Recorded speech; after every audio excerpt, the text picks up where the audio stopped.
ಆತ್ಮೀಯ ಮಾಧ್ಯಮದ ಬಂಧುಗಳೇ, ಇವತ್ತು ಕರ್ನಾಟಕ ಶೋಷಿತ ಸಮುದಾಯಗಳ ಒಕ್ಕೂಟ ಮತ್ತು ರಾಜ್ಯ ಹಿಂದುಳಿದ ಜಾತಿಗಳ ಒಕ್ಕೂಟದ ಆಶ್ರಯದಲ್ಲಿ ಈ ಪತ್ರಿಕಾಗೋಷ್ಠಿಯನ್ನು ನಾವು ಕರೆದಿದ್ದೇವೆ. ಈ ಗೋಷ್ಠಿಗೆ ಆಗಮಿಸಿರುವಂಥ ಎಲ್ಲ ಮಾಧ್ಯಮದ ಪ್ರತಿನಿಧಿಗಳಿಗೆ ನಾವು ಹೃತ್ಪೂರ್ವಕ ಸ್ವಾಗತವನ್ನು ಬಯಸ್ತೇವೆ. ತಮಗೆ ಗೊತ್ತಿರುವ ಹಾಗೆ ಇತ್ತೀಚೆಗೆ ಕೆಂಪೇಗೌಡ ಅವರ ಒಂದು ಜಯಂತ್ಯೋತ್ಸವ ಚಿಕ್ಕಬಳ್ಳಾಪುರ ಜಿಲ್ಲೆಯಲ್ಲಿ ನಡೆದಿತ್ತು. ಸಹಜವಾಗಿ ಅಲ್ಲಿ ಉತ್ಸಾಹಿ ಶಾಸಕರು ಮತ್ತು ಇತ್ತೀಚಿನ ದಿನಗಳಲ್ಲಿ ವಿಷಯಾಧಾರಿತವಾಗಿ ಅತ್ಯಂತ ಸಮರ್ಥವಾಗಿ ಶಾಸನ ಸಭೆಗಳಲ್ಲಿ ಮಾತನಾಡ್ತಾ ಇರುವಂಥ ಒಬ್ಬ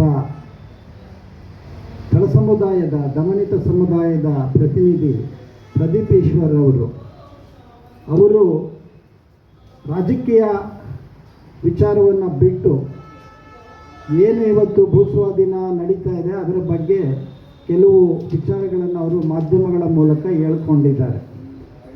ಅದನ್ನು ಸಹಿಸದ ಕೆಲವು ಜಾತಿವಾದಿ ದುಷ್ಕರ್ಮಿಗಳು ಈ ಒಂದು ಜಯಂತ್ಯೋತ್ಸವದ ಸಂದರ್ಭದಲ್ಲಿ ಆ ಶಾಸಕರ ಮೇಲೆ ಅವರು ಚಪ್ಪಲಿ ಎಸೆದು ಅವಮಾನ ಮಾಡಿರುವಂಥದ್ದು ಅದು ಚಪ್ಪಲಿಗಾದ ಅವಮಾನ ಅಲ್ಲ, ಅದು ಆ ಜಾತಿವಾದಿಗಳ ಮನಸ್ಸು ಎಷ್ಟು ಕೊಳತೋಗಿದೆ ಅನ್ನೋದನ್ನು ತೋರಿಸುತ್ತೆ.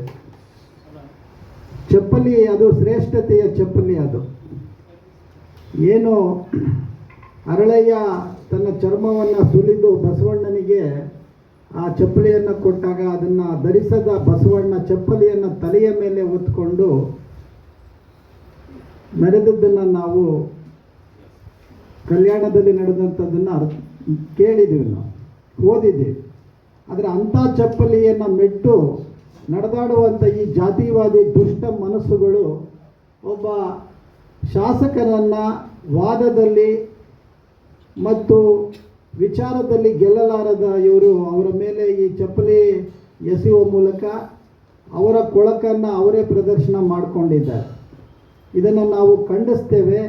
ಯಾವುದೇ ಸಾರ್ವಜನಿಕ ಸಭೆಗಳಲ್ಲಿ ಯಾರದೇ ಆಗಲಿ, ಯಾವ ವ್ಯಕ್ತಿಗಳ ಮೇಲೆ ಆಗಲಿ ಈ ರೀತಿಯ ಕೃತ್ಯಗಳನ್ನು ಮಾಡೋದು ಅದು ಖಂಡನೀಯ ಅಂತ ಹೇಳಿ ನಾವು ಈ ಸಂದರ್ಭದಲ್ಲಿ ನಾವು ಹೇಳ್ತೇವೆ.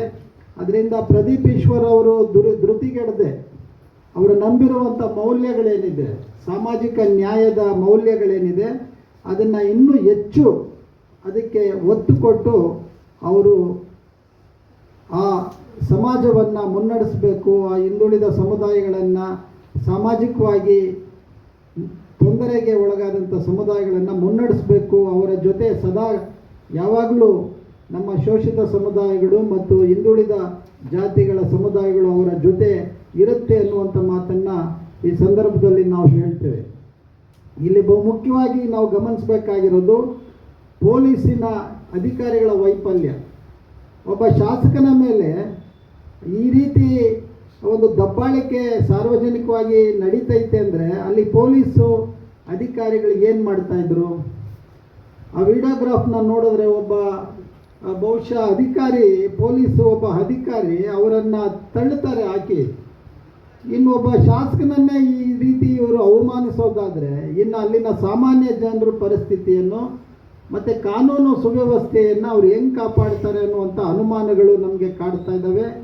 ಹಾಗಾಗಿ ಯಾವ ಅಧಿಕಾರಿ ಆ ರೀತಿ ಅಚಾತುರ್ಯವನ್ನು ಕೃತ್ಯವನ್ನು ಎಸಗಿದ್ದಾನೆ ಆತನ ಬಗ್ಗೆ ಕ್ರಮ ಜರುಗಿಸಬೇಕು ಮತ್ತು ಅದು ತನಿಖೆ ಆಗಬೇಕು. ತನಿಖೆ ಮಾಡಿ ಯಾರು ಜವಾಬ್ದಾರಿ ಇದ್ದಾನೆ ಆ ಪೊಲೀಸ್ ಅಧಿಕಾರಿ ಅವನನ್ನು ಕೂಡಲೇ ಅಮಾನತುಗೊಳಿಸಬೇಕು ಅಂತೇಳಿ ನಾವು ಒತ್ತಾಯವನ್ನು ಮಾಡ್ತೇವೆ.